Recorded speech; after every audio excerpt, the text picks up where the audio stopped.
Halo, selamat datang kembali. Pernah kepikiran gak sih di zaman yang serba canggih kayak sekarang, kok kita masih sering banget dengar berita soal penarikan produk makanan besar-besaran?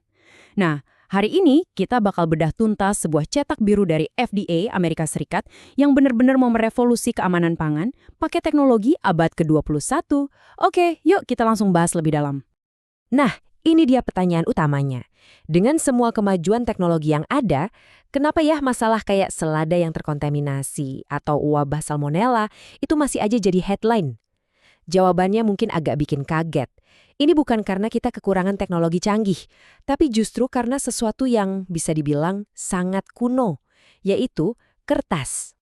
Jadi, meskipun kita udah maju banget di banyak hal, angka orang yang sakit gara-gara makanan ternyata belum turun-turun secara signifikan. Dan salah satu biang keladinya, seperti yang akan kita lihat adalah masalah kertas ini dalam cara kita melacak makanan dari kebun sampai ke piring kita. Ini dia inti masalahnya, yang disorot langsung sama laporan FDA. Ketergantungan kita sama catatan di atas kertas itu bikin pelacakan wabah jadi super lambat, rumit, dan seringkali, ya, nggak efektif. Bayangin aja kayak nyari satu mobil spesifik di jalan tol yang macet parah, tapi cuma modal catatan tulisan tangan. Susah banget kan? Nah, lihat deh perbandingan ini, jelas banget bedanya. Cara lama itu kayak kita nyetir di jalan raya pakai peta kertas. Kita tahu startnya di mana, tapi kalau nyasar butuh waktu lama buat sadar dan cari jalan yang benar. Cara baru ini kayak pakai GPS real time. Begitu ada masalah, sumber wabahnya bisa dilacak dalam hitungan detik bukan lagi minggu. Jadi perubahannya fundamental banget. Dari yang tadinya cuma bisa bereaksi kalau udah ada korban, jadi bisa memprediksi dan mencegah sebelum kejadian. Oke, jadi solusinya apa dong? FDA memperkenalkan sebuah konsep bernama era baru keamanan pangan yang lebih cerdas. Dan ini bukan sekedar program pemerintah biasa ya, tapi ini adalah sebuah pergeseran total dalam cara kita berpikir soal keamanan pangan. Kutipan dari Frank Yanas ini benar-benar merangkum tujuan utamanya. Tujuannya itu bukan cuma buat mengelola wabah lebih baik, tapi untuk mematahkan kurva. Artinya, secara drastis mengurangi jumlah orang yang sakit dari awal. Titik. Rencana ini tuh berpegang pada 3 prinsip utama. Pertama, ini dipimpin oleh manusia. Karena secanggih apapun teknologinya, manusianya tetap jadi kunci. Kedua, ini berbasis FSMA. Ini adalah Undang-Undang Modernisasi Keamanan Pangan yang udah ada, jadi ini adalah sebuah evolusi, bukan revolusi yang mulai dari nol. Dan tentunya yang ketiga, ini semua didukung oleh teknologi, biar bisa terwujud.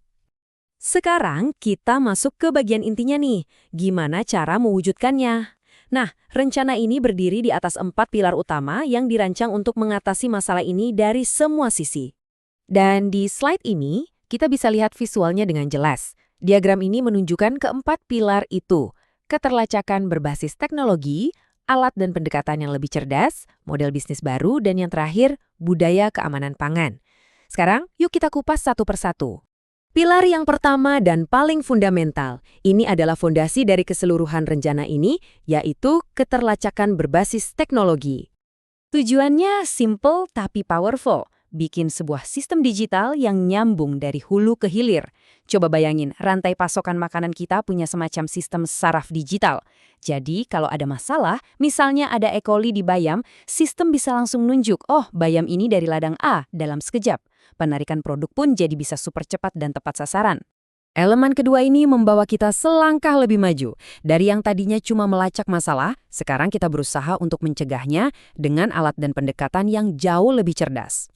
Nah, ini dia bagian yang seru. Daripada nunggu ada laporan orang sakit buat tahu ada masalah, AI bisa menganalisis berbagai macam data, mulai dari pola cuaca, riwayat inspeksi pabrik, bahkan data satelit soal kondisi pertanian untuk mengidentifikasi risiko bahkan sebelum jadi wabah.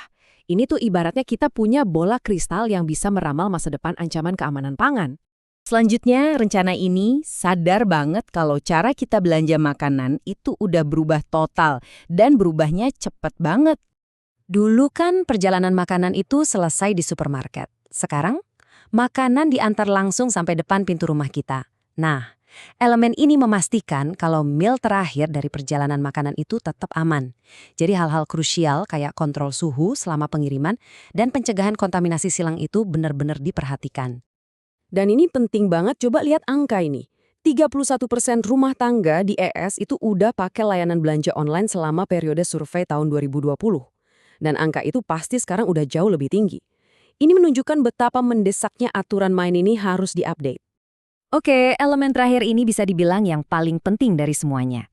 Kenapa? Karena ini bukan soal teknologi, tapi soal kita, soal manusia. Ini menekankan satu hal. Semua teknologi canggih di dunia ini nggak ada artinya kalau orang-orang yang menjalankannya nggak memprioritaskan keamanan. Ini soal menanamkan pola pikir bahwa keamanan pangan itu tanggung jawab kita semua, setiap saat, tanpa kecuali. Oke, kita udah bahas rencananya panjang lebar. Tapi, apa sih dampaknya buat kita sebagai konsumen? Yuk kita coba bayangkan gimana ini akan mengubah pengalaman kita sehari-hari.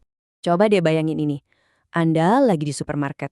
Terus Anda scan kantong selada pakai HP, dan wus, langsung muncul semua datanya. Dari ladang mana selada ini berasal, kapan dipanen, sampai gimana perjalanannya ke toko.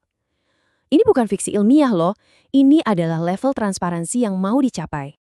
Jadi nggak ada lagi tuh drama bingung pas denger berita ada penarikan produk. Yang di rumah aman nggak ya? Nggak perlu. Anda bakal tahu saat itu juga secara real time dan bisa langsung melindungi keluarga Anda. Dan inilah visi puncaknya. Sebuah sistem yang saking cerdasnya bisa menghentikan bencana bahkan sebelum terjadi. Inilah arti sesungguhnya dari kata pencegahan. Jadi, saat kita sampai di akhir pembahasan ini, jelas banget ya kalau teknologi itu alat yang luar biasa kuat. Tapi, alat itu hanyalah sebagian dari solusi. Dan inilah pertanyaan terakhir untuk kita renungkan bersama. Cetak biru ini menyediakan peta jalannya.